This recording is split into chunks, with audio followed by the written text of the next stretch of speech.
Hello, I'm Bernard Hickey from interest.co.nz and welcome to a special housing report brought to you in association with ASB.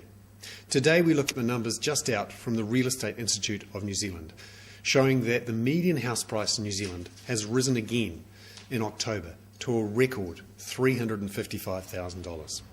This is above the peak we saw in November 2007 of $352,000. This suggests that the housing market is right back at the peak of the boom times again. But is it really? Well, let's have a look at the volumes, which show that volumes have picked up in the last couple of months, but not that much, and are still well below the peak time volumes. And also, when you look at what's happening with the number of houses sold at the peak of the market, when I say the peak, the very high-end houses, the expensive houses, that's where a good chunk of the volumes are going through, and that's where we're seeing the increase in the number of sales. What that suggests is that the people who are buying houses at the moment are the ones who are able to sell previous houses and have plenty of equity built up.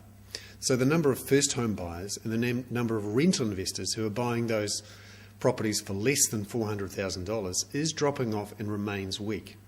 The Reserve Bank has said it's worried about a housing bubble forming again, but it says it hasn't seen signs of very strong lending growth from the banks.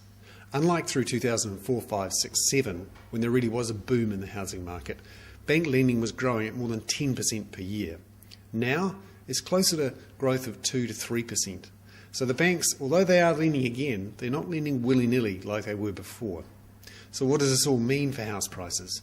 Well, some people are suggesting that the market is running out of breath at these levels, with relatively high debts, with affordability at very poor levels, with unemployment rising, and with wages being relatively flat.